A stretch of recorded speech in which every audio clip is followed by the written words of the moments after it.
Hello, my name is Dae Zhang. I'm an adult services librarian at the Seattle Public Library.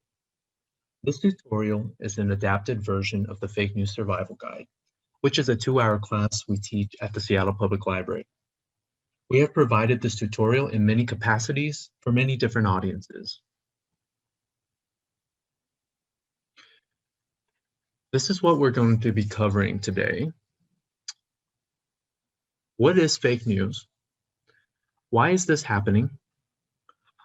Why this is a big problem? And what can you and I do to better evaluate content online and become better digital citizens? Have you ever seen an internet meme or a quote similar to the Abraham Lincoln quote shown here? It says, "Never trust a quote you read in a fake news class." It took me less than 5 minutes to create this, and it takes very little time to upload it to the internet. Today, with the internet and social media, users are empowered to create and share content with very few limitations. But this also makes it difficult to know if a piece of information you encounter online is true or not, unless you actually take the time to check. Now, obviously, Abraham Lincoln did not say this quote, but with some other information, it's not always so clear. Have you ever accepted or shared a piece of information without checking? I know I have. On top of that, a study by MIT in 2018 found that false news stories reach people 6 times faster online than true stories. Imagine being a legitimate news organization and having to work 6 times as hard to reach an audience as your fake news counterpart. Which leads us to this definition. What is fake news? According to Webopedia, fake news, or hoax news, refers to false information or propaganda published under the guise of being authentic news. Fake news websites and channels push their fake news stories or fake news content in an attempt to mislead consumers of the content and spread misinformation via social networks and word of mouth. So a few details to highlight here. Fake news is false information, meaning it's verifiably false, and it's published under the guise of being authentic news. So they're trying to fool you. They're pretending to be an authentic news source, even though they're fake. And lastly, it spreads through social networks and social media. I just wanted to share a few examples of memes and articles that I've come across online. One thing I noticed about this first one is how provocative it was, and it really caught my attention. As you see, there's bold letters, there's quotations, a big, American flag with a red slash through it. It's very provocative, right? So one thing about memes is they are designed to be eye-catching and attention-grabbing and, elicit an emotional response so that you'll engage and you'll share. Okay. But when I came across this, I actually decided to pull up a copy of the US Constitution, just so I can actually do some fact checking. So what I found was the phrase Americans only does not appear in the US Constitution. So there's really no reason for them to be quoting that. Another red flag was the lack of grammar or the poor application of grammar, right? And you'll see this a lot in articles and memes that have misinformation or disinformation. Lastly, what I noticed was that the word person appears more than citizen in the US Constitution. So it's actually not the case that non-citizens do not possess certain rights. There might be certain rights reserved for citizens, but the way this meme portrays it is that they are not afforded any rights under the document, which isn't the case. Next, here's an article that came across my Facebook feed. It was actually shared by a colleague. And That this also struck me emotionally as well, and it comes from the other side of the spectrum, right? Um, but when I clicked through and I actually read the article, what did I find? I found that in the article itself, it actually stated that this eastern cougar hadn't been spotted for over 90 years. That the word officially was just an update by the government to a status that, you know, has long been the case because this cougar hasn't been spotted for so long. They were really just updating the record. And lastly, of course, there's tons of emotional reactions and comments, unfortunately, by people who did not take time to actually read the article because it's really not a controversial or really an emotional topic, because this is really just an article about an update in a record.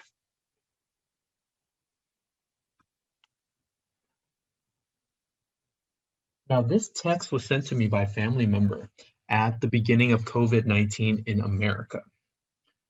I don't have time to read the whole thing, but it basically says drinking hot water and hot liquids kills the virus. And earlier in the text, they said that a nurse that they know who works in the emergency room sent this to them. Now, that sounds pretty trustworthy, right? The problem is that this was back in March 2020, when we knew very little about the virus, and even people in the healthcare field, like nurses, could be fooled into accepting false information. Usually it's when a news event has just happened and everyone is trying to find information about it. That's when misinformation spreads the most. Because it takes time to check the facts and ask the experts, people really want information right away. The information they get isn't always the best information. This is especially true online, and I'm going to explain why a little later. But very quickly, here is an example of a fake news website. This is abcnews.com.co. It was one of the most popular fake news websites in 2016, especially during the last days of the presidential election. Now, you will see that the URL is very, very similar to a legitimate news organization.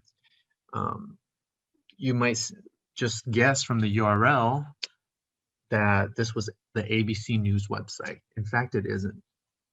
Secondly, even the logo imitates the real ABC News site. And so does the layout and just the presentation. It looks like a legit website, a legit news website. So, although fake news is a popular term and we have defined it here, it often means different things to different people. It's also been heavily politicized over the past 4 years. So for this reason, it's helpful to use more descriptive labels, such as misinformation and disinformation. Misinformation is false information that's spread regardless of whether there is intent to mislead. This can be everything from shoddy journalism to quotes or data taken out of context. That previous example about the Eastern cougar, where the headline doesn't match the actual information in the article, that's an example of misinformation. Rumors are another common. Now, disinformation is deliberately misleading or biased information, manipulated narratives or facts. So in other words, propaganda. This is what we commonly refer to as false news or fake news.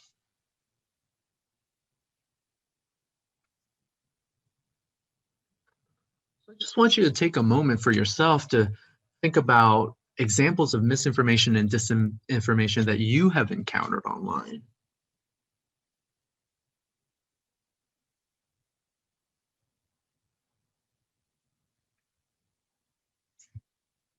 Now, why is this happening? What's going on here? If you take a look at this chart, it incorporates over 2 decades of surveys from the Gallup poll. And Gallup has investigated Americans' trust in media. And what they found was that back in the 1990s, well over half of Americans trusted the news media or mass media, which they've defined as newspapers, TV, and radio, right? Nowadays, it's dipping below 40%. And so trust in mass media is at a near all-time low. You see, actually in 2016, it was 32%. So we've actually bumped up a little from there, but we're still not in good territory. At the same time, more and more Americans are migrating to the online platforms. They're getting their news from social media. So over 68% get news on social media.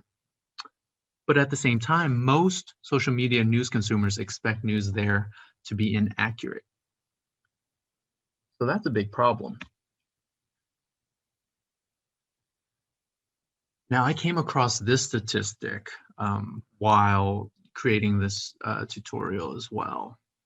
59% of all links shared on Twitter are shared without reading first.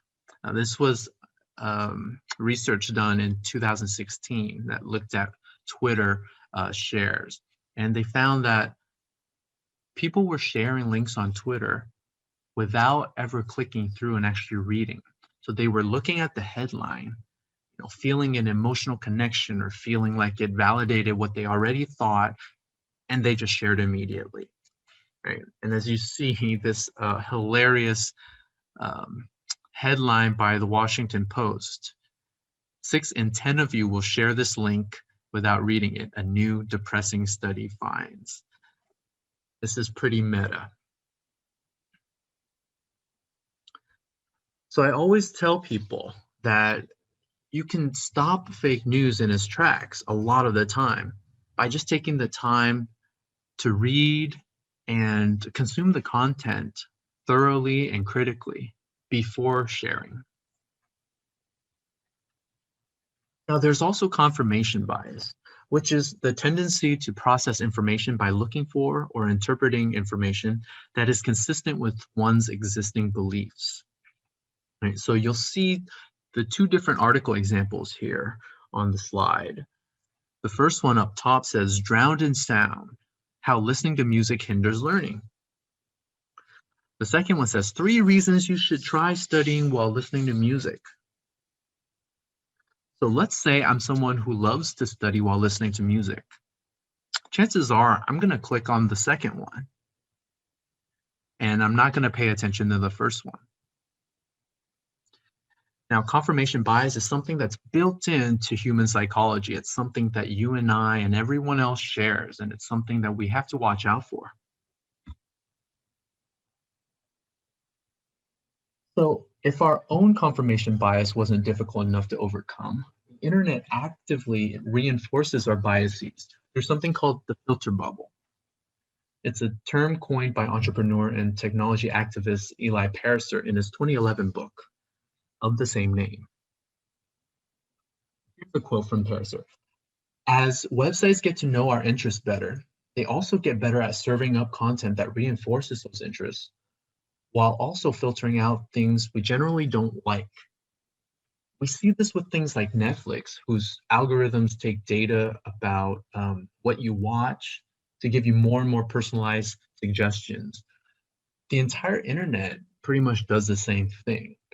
But not only can serving you up content and products that you might be interested in, not only do they serve you those things,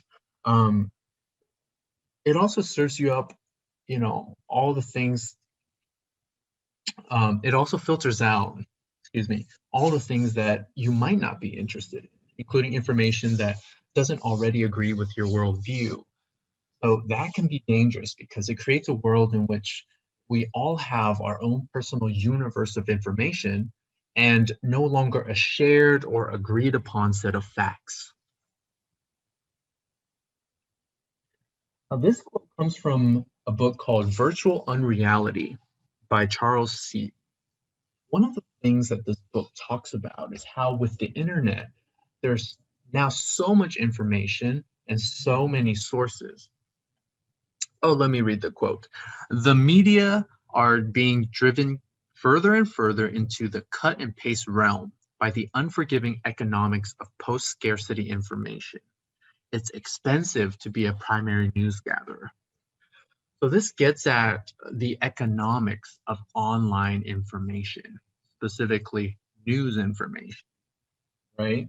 So because it's expensive to gather information, to fact check, and to vet information, companies are being driven further and further into this automated realm where they literally use bots, not only just shoddy journalism, but bots and programs to create news articles.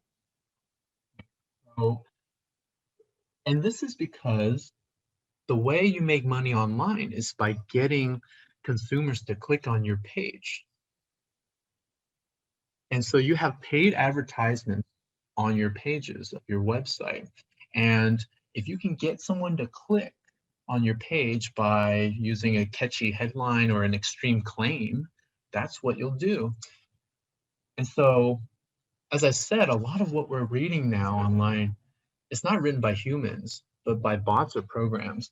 So they take a bunch of information, they aggregate it from, say, 10 or 20 different articles and create a brand new news article. And it saves the company money because they don't have to pay people to write stuff.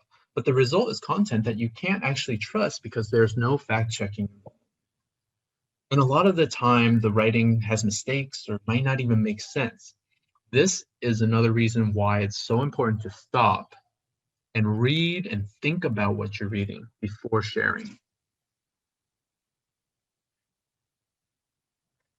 So in 2016, Russia had a coordinated effort to undermine US elections.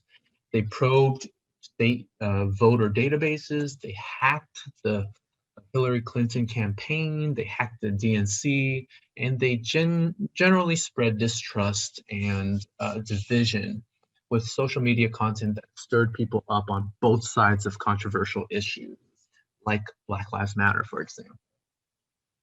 Also, sometimes they even staged competing physical events to create real-life confrontations.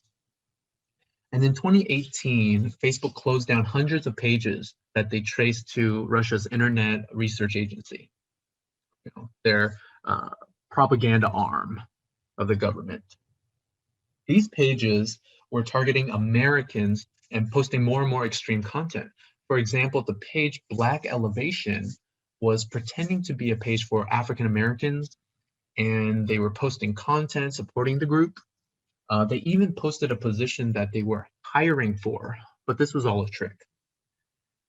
The page Mindful Being started out non-political, posting things about mindfulness, meditation, and mental health, but eventually the content became political and more extreme. This goes to show that online, people may not be who they seem, and people may not be people at all. And this is a news story from CNN about how in 2016, a small town in Macedonia called Vales became a fake news generator. That became an industry for them. Right, so they created dozens. They actually traced over 100 websites that were physically located in that town, creating fake news content targeting Americans about American politics in the final weeks of 2016. And of course, this generated cash for them because, as I mentioned earlier, each click adds cash because of the way online advertising works. Now, this is an example of a fake news generator. Now, there's tons of these websites out there, and They make it extremely easy for you to create fake news. So in this case, it has a title block and a description, and further down the page, which you can't see here, it even allows you to embed Google search images into the article. So it makes it super easy just to create this fake article. And once you hit publish, it lives on the website and it auto-populates the article with tens of thousands of likes and shares that never happened. So even that aspect is fake. So it's to generate the idea that, oh, this is a popular article and it's been shared many, many times. So why is this a problem? Well, there are massive effects on our democracy. So it's getting to a point where Americans can't agree on the basic facts of, their society. So there's now a belief increasingly in false narratives such as conspiracy theories. And that's in large part because, as I mentioned, there's decreased trust in media and journalism, and citizens are now turning to unreliable sources that are online.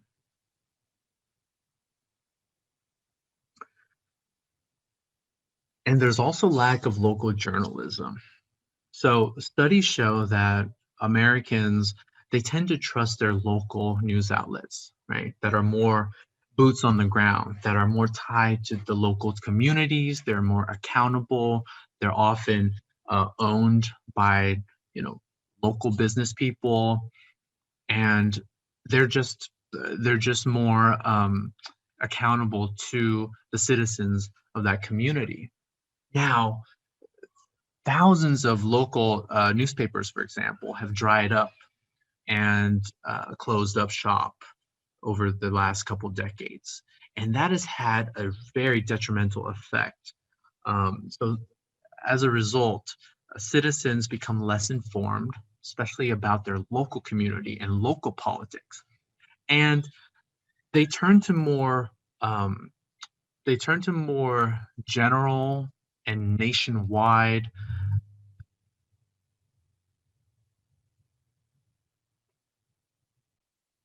news sources that focus on national politics, which, as you know, is much more partisan, much more left versus right, red versus blue. So as a result, Americans become more and more divided. There's also increased cynicism and pessimism, right? I even find it with folks that come to my class that there's this idea, there's this feeling that, oh, I just don't know which news source to turn to anymore because there's so many, and I know there's so much fake news out there, and it just muddies the waters, and I just want to throw up my hands and give up. That's one aspect of it. Another is, of course, that people are, because of the distrust of media in general, they turn to more extreme sources or more unconventional sources, which sometimes tend to be more extreme.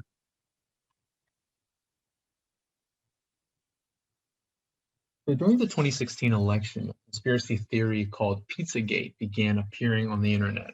One of the claims was that Hillary Clinton was at the center of a child sex trafficking ring, and that this was being run out of a pizza restaurant called Comet Ping Pong in Washington, D.C.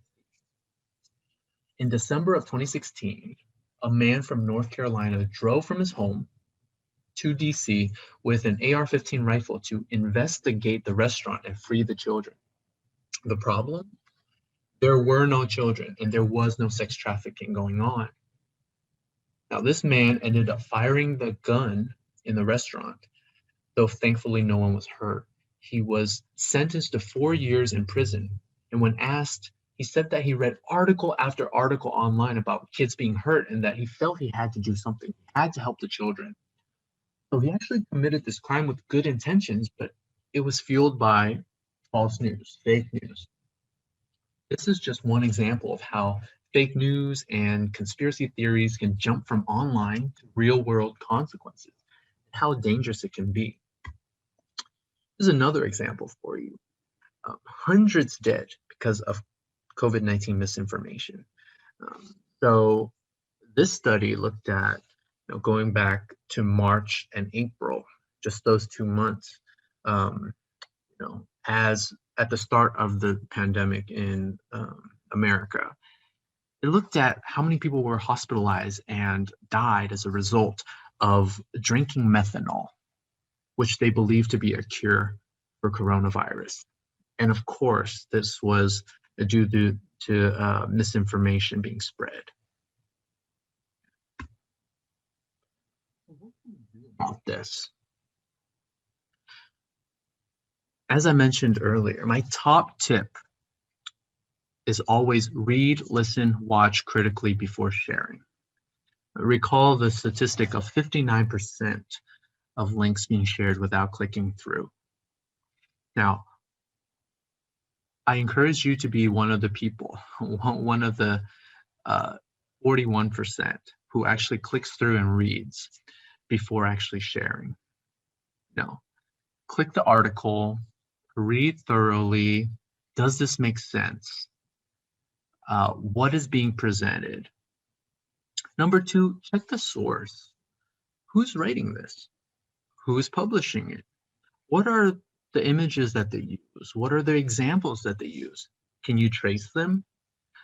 So a great thing that we can do with sources is we can read laterally, which is something that librarians talk about a lot. And what that means is simply go off of the web page that you're on and do an internet search about the author. Do an internet search for the publisher. You'll actually see what this person or this publisher's reputation is. You'll see what others have said about them. You'll see if they show up on a website, a fact-checking website, or a list of unreliable sources. So that could be super helpful instead of just staying on the page that you're on and trying to discern everything based on that page. Take a step back, investigate the source by doing an internet search about it.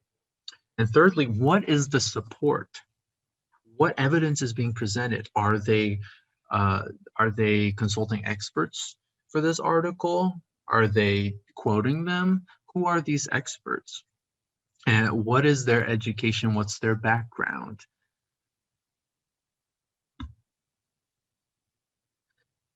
And of course, I always encourage folks to check your biases because fake news really preys on our emotions. It makes us want to share. It makes us want to react. And it does that by, pulling on our emotions. So ask yourself, do you strongly agree with the headline?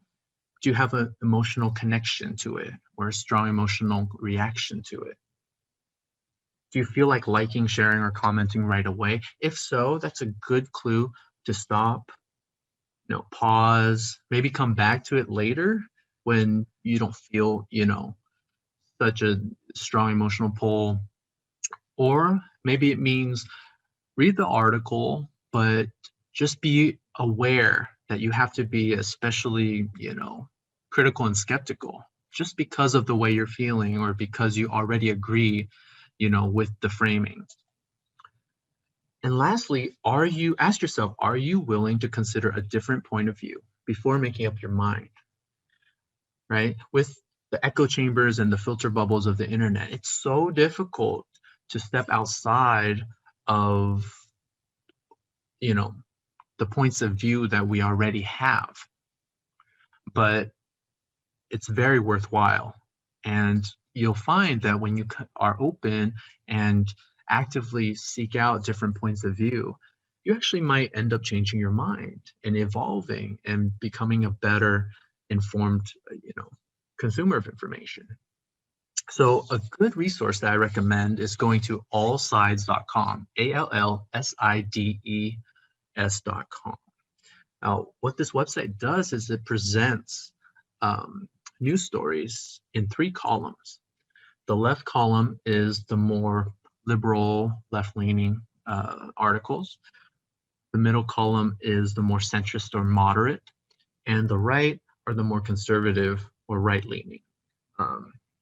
And they are rated by users of the website.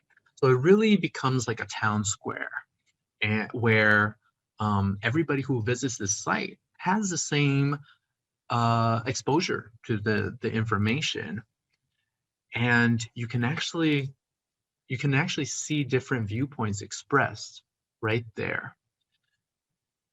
So it's a great way to step outside of our bubbles.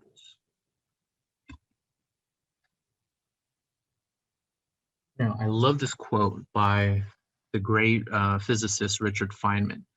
The first principle is that you must not fool yourself, and you are the easiest person to fool. Now, speaking of humility, true story and somewhat embarrassing story. A couple of years ago, I was booking a hotel for a conference in Olympia, Washington. The conference hotel was the Red Lion. So I searched Google for Red Lion Olympia. As you probably know, the top 2 or 3 search results are paid ads. And I knew that. But on this particular day, I was in a rush and trying to get this done during my work break. And I made the mistake of clicking on the top search result. As you can see from this screenshot, the website leads you to believe that you're on the Red Lion website. I mean, it even has the Red Lion logo, and what you can't see here, the website was called Reservation Counter. So that's really misleading, because I thought that the hotel was using this website to do their bookings, like they had outsourced, their booking. It wasn't until I got hit with the non-refundable $42.78 tax recovery charges and services fee that I realized I was using a third-party website to book my room. So this just goes to show that everyone is susceptible to deceptive practices online, especially when so much potential money is on the line. I'm sure this website makes a killing. So that concludes this tutorial. If you have any further questions, please reach out to us at spl.org/ask. You can email us at all hours. You can chat or call in during our open hours. And we love to hear from you. Send us a link to an article you're not sure about. We can help you fact check. We can help you evaluate resources and find credible, reliable resources as well. And if you have any questions about this tutorial, you can actually contact me at day.zhang@spl.org. And I'll be happy to look at something for you or to respond to your question. So I hope you enjoyed this tutorial, and I hope that you feel empowered to be a news consumer online. Thanks so much.